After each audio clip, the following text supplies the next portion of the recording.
जी, तो अब with replacement samples किस तरह से ड्रॉ होंगे उनका तरीका देख लें, और जबकि सैंपल साइज 2 हो। सो पहले हम कंसीडर करेंगे कि फर्स्ट ड्रॉ हुआ है, और फर्स्ट ड्रॉ में हमारे पास 2 भी आ सकता है, ठीक है, 4 एलिमेंट्स है ना, हो सकता है कि 2 चूज़ हो सकता है 4 चूज़ हो सकता है 6 चूज़ हो सकता है 8 चूज़ हो, ठीक है। अब सेकंड ड्रॉ जो होगा, क्योंकि सैंपल साइज 2 है, सेकंड ड्रॉ में क्या है, 2 के साथ 4 पॉसिबिलिटीज़ हैं दोबारा। हो सकता है 2 चूज़ हो जाए, 4 चूज़ हो जाए, 6 चूज़ हो जाए, या फिर 8 चूज़ हो जाए, ठीक है।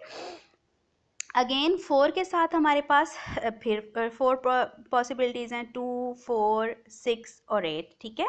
फिर 6 के साथ दोबारा हमारे पास 4 पॉसिबिलिटीज़ हैं, 2 सेकेंड ड्रॉ में 4 6 8, और फिर लास्ट 8 के साथ अगर फर्स्ट ड्रॉ में 8 आ चुका है तो सेकेंड ड्रॉ में फिर हमारे पास 4 पॉसिबिलिटीज़ हैं, 2 4 6 या 8, इन चारों में से कोई भी आ सकता है। तो पॉसिबल सैम्पल्स हमारे पास क्या बनेंगे, पहला जो है वो 2 2, ये देखें 2 2, फिर 2 4 2 6 और 2 8, ये 2 4 2 6 और 2 8, और इस तरह से फिर 4 2 4 4 4 6 4 8, ये सारे यहाँ लिखती हैं 4 वाले, फिर 6 2 6 4 6 6 6 8, फिर 8 2 8 4 8 6 और 8 8, ये सारे सैम्पल्स जो हैं हमारे पास आ गए हैं। इनको काउंट करें तो ये पूरे 16 सैम्पल्स हमारे पास आ जाएंगे। अब क्योंकि हमें सैम्पलिंग डिस्ट्रीब्यूशन ऑफ मीन बनाना है, ठीक है, तो हमने इन सारे पॉसिबल सैंपल्स के, जो कि 16 सैंपल्स हैं, इनके मीन्स कंप्यूट करने हैं। तो पहले सैंपल का मीन क्या आएगा, 2 + 2 डिवाइड बाई 2 2, सेकेंड का 2 + 4 डिवाइड बाई 2 3, थर्ड का 6 + 2 डिवाइड बाई 2 4, और इस तरह से हमने इन सारे सैंपल्स के मीन जो हैं वो कंप्यूट कर लिए हैं।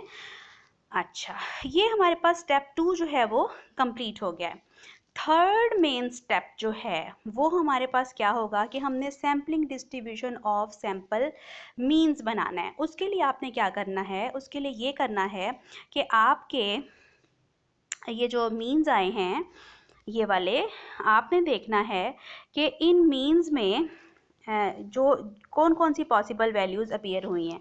2 हुआ है, 3 हुआ है, 4 हुआ है, 5 हुआ है, 6 हुआ है, 7 हुआ है, 8 हुआ है, ठीक है।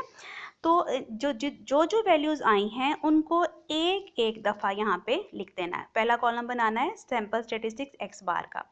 तो पहला हमारे पास क्या आ गया, एक्स बार की जो पॉसिबल वैल्यूज़ हैं उनको एक एक दफ़ा लिख देना है। 2 आया, 3 4 5 6 7 8, इन सारी वैल्यूज़ को हमने फर्स्ट कॉलम में लिख दिया है। अब आपने देखना है कि 2 जो है वो कितनी दफ़ा आया है।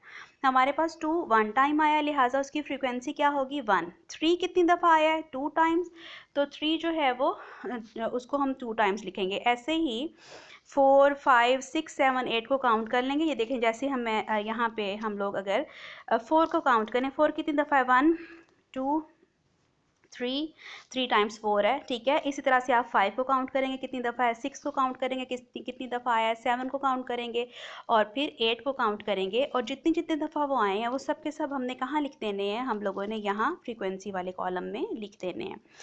और टोटल फ्रीक्वेंसी जितने सैंपल्स हैं उनके इक्वल आनी चाहिए, इक्वल आएगी 16 के, ठीक है।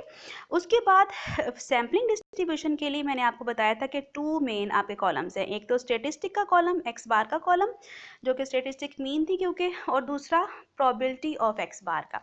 अब प्रोबेबिलिटी ऑफ एक्स बार का क्या फॉर्मूला है, फ्रीक्वेंसी वाले कॉलम को, हर एक जो स्टेटिस्टिक है उसकी फ्रीक्वेंसी को डिवाइड करना है टोटल फ्रीक्वेंसी से, ठीक है।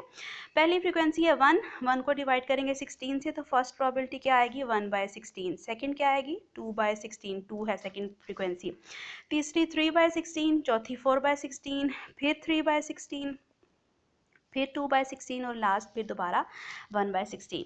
अब याद रखें कि जो total of the probabilities column है वो हमेशा 1 के इक्वल होना चाहिए। आपको पता है टोटल प्रोबेबिलिटी 1 के इक्वल होती है। अगर सैम्पलिंग डिस्ट्रीब्यूशन तक हमारा क्वेश्चन होगा तो यहाँ तक हमारा क्वेश्चन कंप्लीट हो चुका है, ठीक है। सैम्पलिंग डिस्ट्रीब्यूशन आ चुका है जिसमें एक कॉलम स्टेटिस्टिक एक्स बार का है और दूसरा उसकी प्रोबेबिलिटीज़ का है, ठीक है। लेकिन हमें क्योंकि सैम्पलिंग डिस्ट्रीब्यूशन का मीन और वेरिएंस कंप्यूट करना है, लिहाजा हम ये मज़ीद 2 कॉलम्स बनाएंगे, क्योंकि सैम्पलिंग डिस्ट्रीब्यूशन ऑफ मीन का फॉर्मूला है के मीन का summation X bar probability of X bar, और वेरिएंस का फॉर्मूला ये है। ये फार्मूलाज नोट कर लें।